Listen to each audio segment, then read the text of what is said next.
está pasando en Francia? Farid Kahat, internacionalista, intenta explicarnos esta noche para poder comprender. Farid, bienvenido. Gracias. Un primer comentario, nos gustaría que le expliques al público brevemente de qué se trata. El gobierno ha dicho que esta no es una revuelta social, sino el desencadenamiento de evidencia de grupos de delincuentes jóvenes. Se ha responsabilizado a la delincuencia juvenil de lo que estaba ocurriendo. Bueno, pero todo empieza con un caso de violencia policial no justificada. El propio presidente Macron reconoció eso. Eso no justifica las consecuencias que tuvo, pero esto no es inusual. En países desarrollados suele haber movimientos de protesta que provienen de minorías étnicas, aunque no solo de ellas, generalmente en barrios marginales. Y el grado de violencia habitualmente depende del grado de organización que haya detrás de la convocatoria. Por ejemplo, en Estados Unidos el grupo Black Lives Matter convoca como tal manifestaciones y logra tener cierto control sobre quiénes participan y qué tipo de acciones son permitidas. Aquí me temo que no parece haber mayor nivel de organización.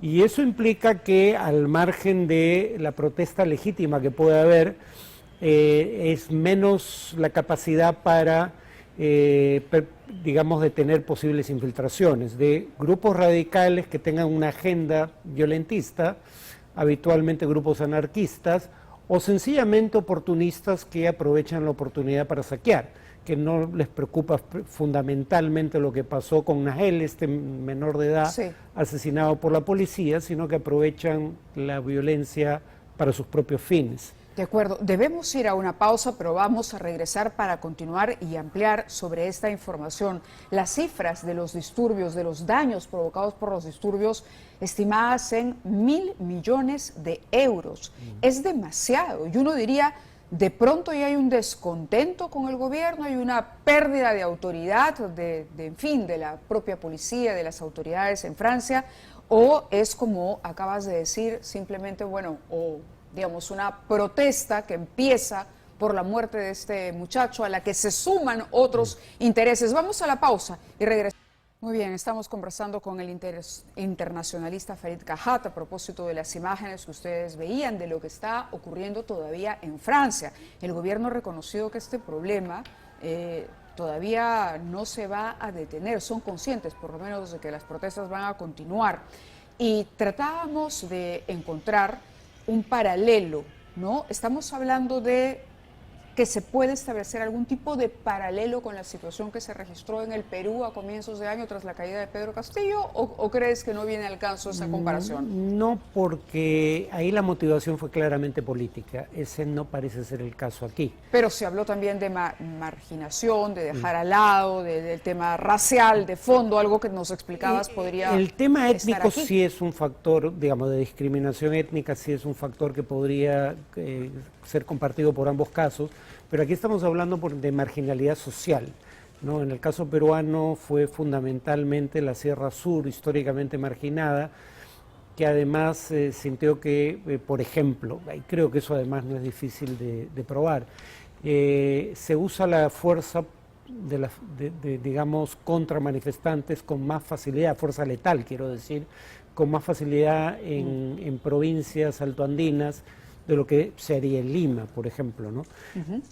Pero en todo caso no, son circunstancias bastante distintas, diría.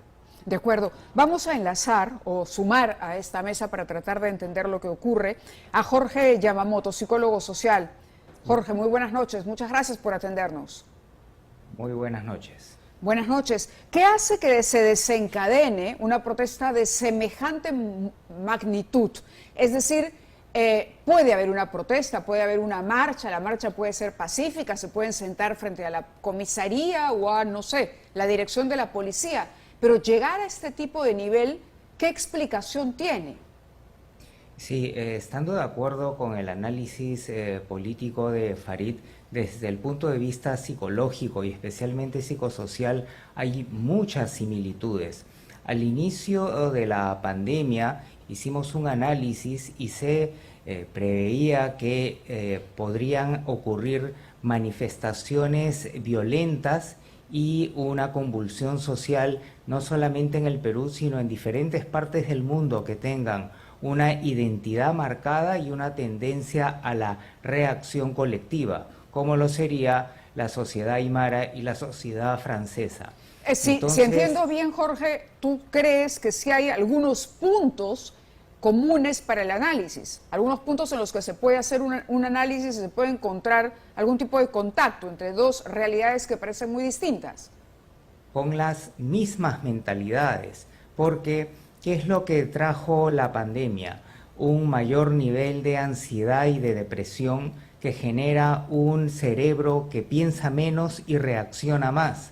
Es más sensible, y cuando eso se junta con una cultura de una elevada identidad reactiva, entonces va a esperarse que haya un estímulo que explote, que son estímulos distintos, como lo ha mencionado Farid.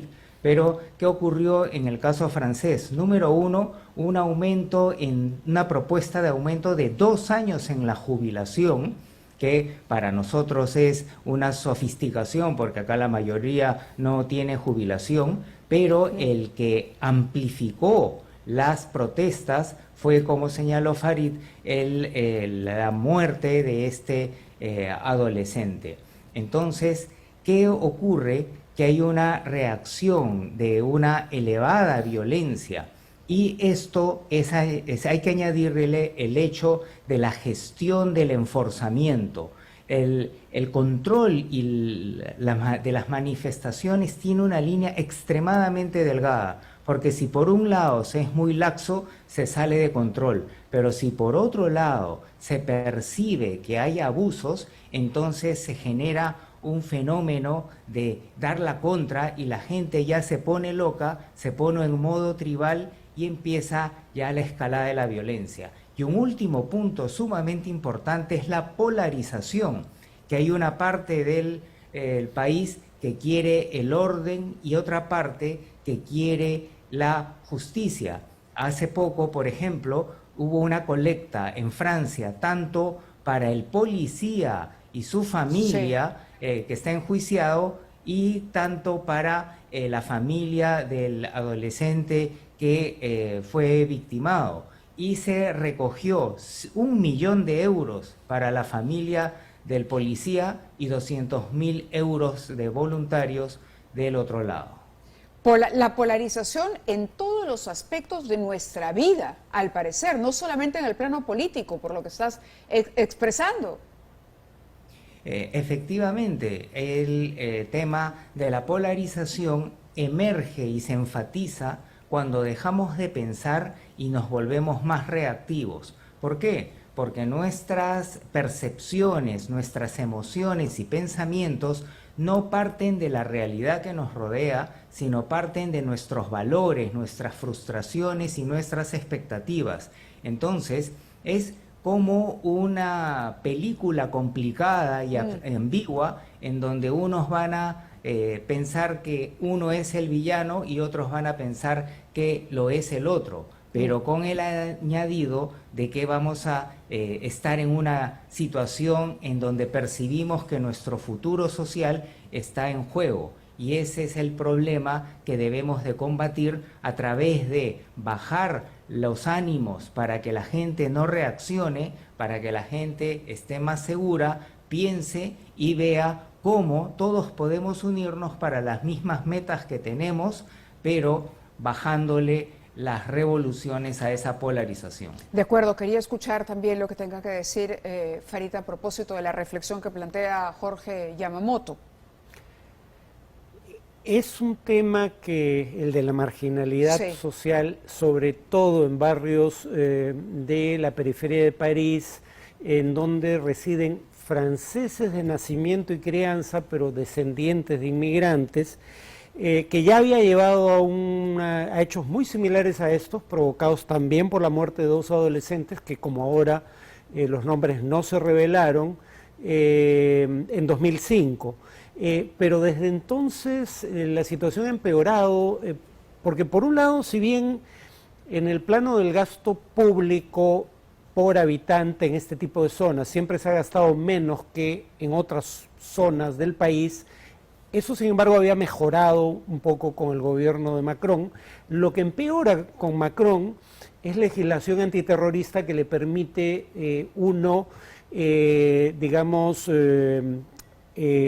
irrumpir en viviendas sin orden judicial a la policía, detener o, exigir, documentación a personas sin aparente causa. Y en 2017, como decía, una norma que facilitó el uso de armas letales en circunstancias que antes no eran permitidas. Entonces hay una Creo todo este cambio de legislación, sí. ¿Tú dirías un ambiente propicio para que se cometan abusos? Sí, por ejemplo, la norma que viene del gobierno de Hollande, pero con Hollande era una norma provisional y se convierte en una ley permanente con Macron, que establece que se puede irrumpir en bienes inmuebles sin autorización judicial, claramente ha sido objeto de abuso. Me acuerdo de un informe ya de hace un tiempo de Amnistía Internacional que decía que en el uso de esa norma tenían que allanarse más de 800 inmuebles para llegar a un solo caso de investigación judicial por presunto terrorismo. Entonces, claramente había un problema de focalización y uno se pregunta si tienes que allanar 800 viviendas o locales para llegar a una investigación. Claro. Claramente no está funcionando la norma, pero creo que ahí parte del problema es que el gobierno de Macron no quería ser rebasado por la derecha por fuerzas como la que encabeza Marine Le Pen. Entonces, tiene más que ver con un tema de política interna que con un tema de afrontar de manera realista el problema. Esto puede arrastrar, y la pregunta es para ambos, digamos, tener un efecto de arrastre, porque hemos visto que en otros países está ocurriendo lo mismo por los mismos motivos. Es decir, por ejemplo, en Bélgica, ¿no? Bélgica se ha sumado y también se han registrado protestas, y no es el único país. ¿Qué dices, Jorge? Sí, yo diría que esto claramente ha salpicado. ¿Y cuál es la población que es más vulnerable a esta reactividad violenta que luego es alimentada por la polarización? Son los jóvenes y los adolescentes. ¿Por qué? Porque tienen el cerebro reactivo que está madurando, pero el área de la regulación de las emociones todavía no. Entonces, esto es lo que está ocurriendo en países que no tienen tradición revolucionaria como lo puede ser Francia o una tradición de reactividad identitaria como puede ser la zona aymara. Pero además de estos jóvenes y adolescentes, ya son las personas que por identidad migrante, por situaciones de pobreza, claro, como lo señaló Farid. Farid. Bueno, y está el tema de la discriminación étnica, ¿no? Por un lado hay la sensación de que la policía abusa de la fuerza con relativa impunidad, el sindicato de policía muy conservador es a la vez muy influyente en Francia, como lo es en Estados Unidos, o los sindicatos, sí. Pero por otro lado hay esta tendencia que se ve en países desarrollados en general, de que bajo circunstancias comparables, un joven de un grupo étnico minoritario, en este caso afrodescendientes, porque vienen o del Sahara, del norte de África, o del África subsahariana, por el color de piel son mucho más proclives a ser detenidos, interrogados e incluso apresados que personas de otros grupos étnicos. O sea, claro, y producto de la polarización que describía Jorge, pues uno empieza a ver al otro no como autoridad, sino como enemigo, un enemigo represor de pronto, y ahí viene el problema. Me tengo que rebelar contra quien me está agrediendo porque es mi enemigo, y no se tiene conciencia de que debería haber un principio de autoridad, pero por supuesto que se cumpla dentro del respeto al mismo tiempo de los derechos y sin que haya población discriminada. En fin, sumamente grave, las imágenes hablan por sí solas, simplemente hay que verlas para imaginar la magnitud. Miren ustedes lo que estamos apreciando ahí, de verdad es aún con los antecedentes que nos ha contado Farid, es difícil entender que esto haya llevado, por ejemplo, acá hay un rinoceronte caminando por la calle, en una imagen que grafique el nivel, ¿no?, de desorden y de caos, al margen, por supuesto, de la destrucción que se ha generado que tiene que ver, por ejemplo, un establecimiento al que entra un grupo de chicos a llevarse las cosas, un saqueo, con reivindicar a un joven que ha sido supuestamente víctima de un abuso de la policía. ¿Qué tiene que ver? No hay una explicación racional, sino quizá allí prima mucho más el valor emocional o el pensamiento reactivo al que se refería Jorge. Quiero agradecerles a ambos estar con nosotros esta noche para tratar de entender estos fenómenos de cara, por supuesto, situaciones de las que no podríamos considerarnos estamos excluidos. Estos fenómenos de masa se pueden presentar en cualquier lugar del mundo. Ay, me parece un policía un bombero que así de 24 años, que ha muerto mientras apagaba uno de los incendios, un vehículo que ardía en llamas. Muchísimas gracias a Jorge, gracias también Farid nuevamente por haber participado del programa de esta noche. Hacemos una pausa.